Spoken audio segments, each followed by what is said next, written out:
is not going well. And the economy has been derailed.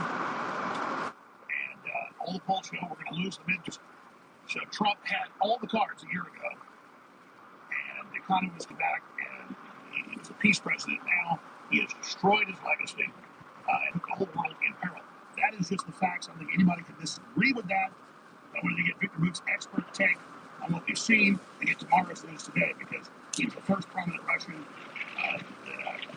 that I saw on the news, was talking to personally, saying that obviously this is what's going to come next. He is a military expert, obviously at many levels of it from the ground up. So Victor, please give us your analysis of how you were able to know this 4 months ago.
Statements out of the U.S. ambassador from Israel, the U.S.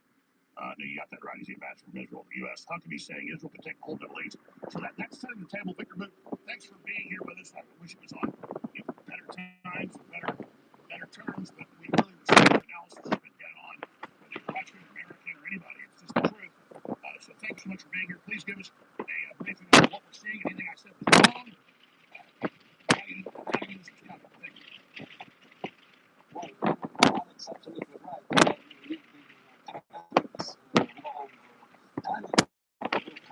Recent escalation like that, I think on the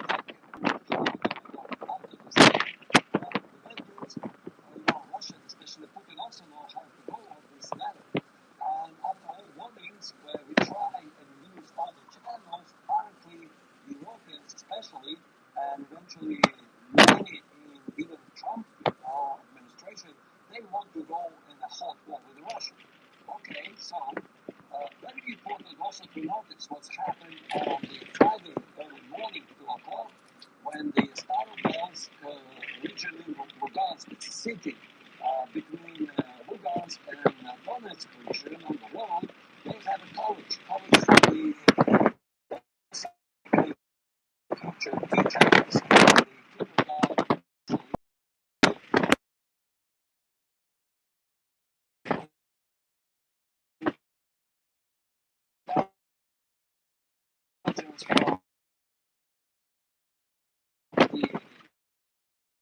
From the United States on this drone attacks, which as a result, of course, immediately emergency apparatus to the side, but emissions in TLV-21. There is still about 40 people severely injured in the emergency room all over the place. So it's happened on the Friday, and President Putin immediately said, look, this is against Satanist act of this Epstein coalition, who trying again, first of all, to provoke anything and bring some, innocent victims, like their sacrifice to their Satan, the god they worship. So, of course, Putin immediately on the Friday gave the instruction, hey, prepare for advance. So on the 18th, remember that Russia, since beginning of this special military operation, on February 24th, 2022, said that this is a operation. It's not out of it. And we know that the civilian casualties are extremely low if you compare to anything else. Even in the United States, let's say in Chicago, you have way more civilian casualties. Though in Ukraine there is a battlefield on, there is an active combat going on. So this is telling you how sparingly Russia uses their, equipment and all possible weaponry. And definitely it's not, as I said, all out war. All these 4 years, Russia tried to negotiate with the West, knowing that they are masters of this puppet regime of Zelensky. Hey, let's go and sort out the process of this.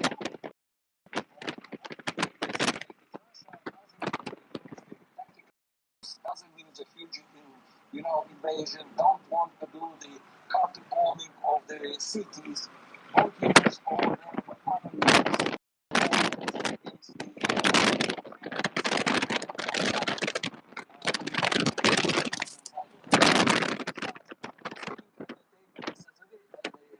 weakness.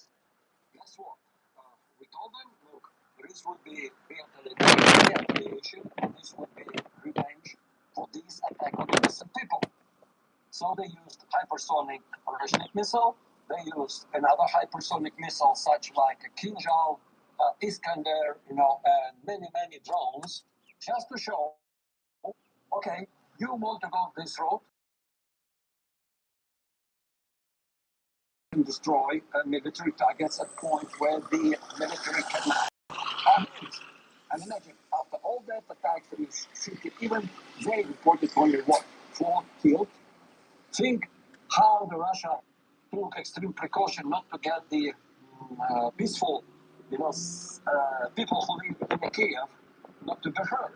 So eventually today, Russian government said to the first of all diplomatic embassies and every foreigners who that city and these civilians, hey, quit the city. We're going to really attack the centers where this Ministry of Defense, including the intelligence headquarters, including the instructors, all the places where they are using the drones.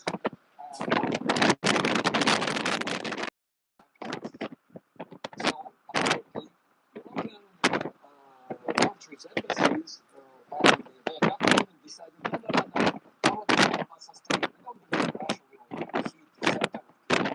Let me tell you another prediction. They're gonna hit hard this time, and it will be no joke. Basically, we exhausted all possible, means to really thinking that somebody in Europe finally come to their senses and start to check. I think also everything and Trump negotiated with Trump also basically expired in terms of the Russia tried not to hit hard, not to damage, and leave at least Zelensky intact. We got his group, we don't want to negotiate. But now, since these people don't understand any humanity, they don't think in this reptilian sense because they have no empathy, because the same people took the decision to kill innocent girls in Iran and it's following them up in the same way.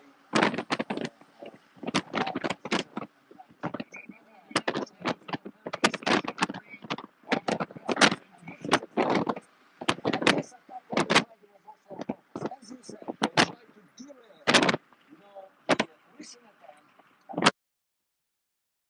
President Trump to the peace process. This was a sort of hope expecting peace calls pushed them especially after the last peace, which was a couple of days. This was at least now we decided that no, they've got now all their victory production up and running. This is a production of 1,000 drones who capable to attack deep inside the Russian territory. They're trying to threaten us with this, and they're gonna now inflict damage inside our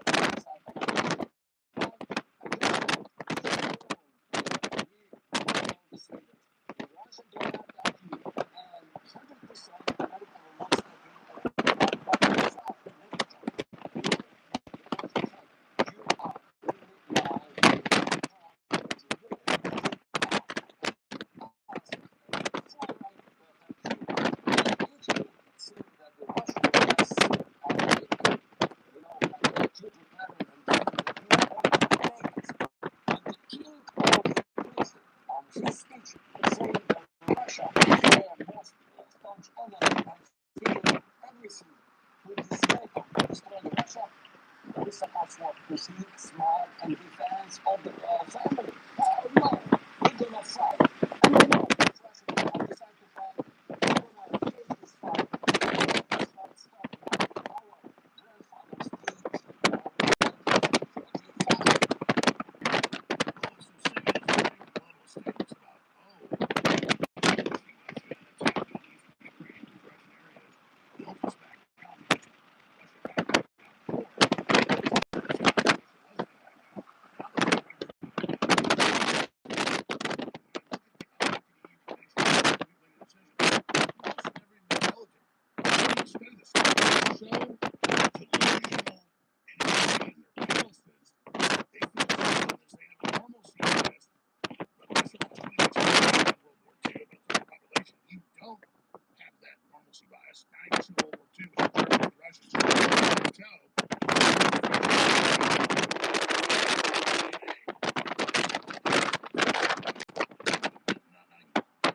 In this cautious, and Putin's been extremely restrained. I see articles about, oh, if we just keep the war going, keep killing Russians,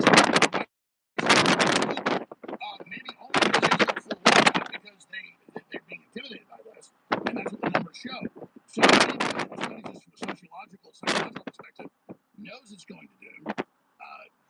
Just like Eric Prince of the Joint Chiefs all told Trump, don't follow Israel's, don't go to this war. They won't fall. They'll close the strait. It'll kill your recovery. That's all happened. And then Israel won't let Trump get out of that. So that ties all into this. But we'll do that in the next segment. Specifically, though, because I don't want to put words in your mouth. I want you to be very clear in your own words here. And millions are watching this right now. Victor Boot, you said 4 months ago on the show, we'll dig the clip up, maybe add it in post when this isn't live. You said if this goes on much longer, 4, 5, 6 months, I remember you saying, Putin is going to go ahead and do massive bombardments, followed by coming in with real ground troops, leveling everything, just like we did in Fallujah, right, or just like you guys did to Germany in World War II. People don't know it was the Germans took over Germany. It was the Russians took over Germany and did the main fighting. That lower those artillery, roll in, level everything, turn everything into a giant crater, and then that'll be the moment. Will NATO try to come in when it doesn't have the military? Quite frankly, the U.S. doesn't have the military to fight that conventionally. We can't even take the trade of our moves. Yes, we can have a nuclear war with Russia, which is mutually assured destruction, planetary suicide. So there's no options here but to stop. But because NATO is so delusional and the globals are so delusional, doing that. And so in your own words, what I hear you saying is, this was not a war before. This was a special military operation to have a negotiation. Hopefully NATO come to its senses and chew up the NATO military forces and systems and have that victory, which Russia has now had 2 years in. You had the victory, and all in was free. So we're now 2.5 years into the victory, but still they won't come to their senses. And so now Putin's going to start larger bombardments, followed by mass ground invasion, and basically the whole takeover. Then the question will be, will NATO come in? So you're saying Russia wasn't at full war, but Russia is about to go to full war. Is that what you're saying? Correct. Not only mass bombardment on the Ukrainian cities, which before was spared, because we thought, well, there's no need to really destroy, water filtering bridges, because it's our land. That's why the command was, let's really inflict as minimum damage as we can. So till now, the Ukraine has a functional railway system. They have functional bridges, and these several critical bridges. If Russia tries to bomb, basically that would be the beginning of the end of all the emergencies. Because we know when the start to break, especially when at the same time, Russia won't stop. They have.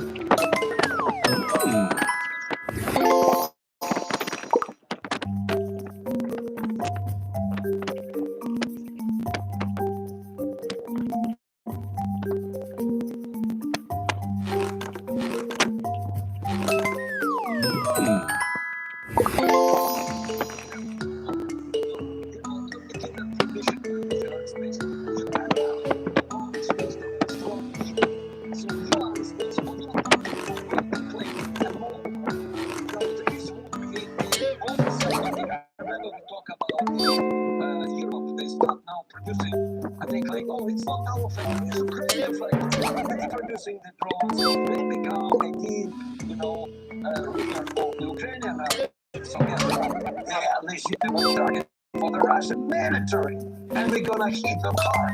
So don't complain in Berlin, don't complain in Italy, don't complain anywhere else, because you guys are enabling and you're supplying somebody who's killing our children, our people, and you say what? We need to sit and just wait. You let them produce more? Heck no. You know, believe me, as we said, when Russia goes to war, it's over. You want to then go to next escalation, stand on this ladder of escalation. How do you know? You need to use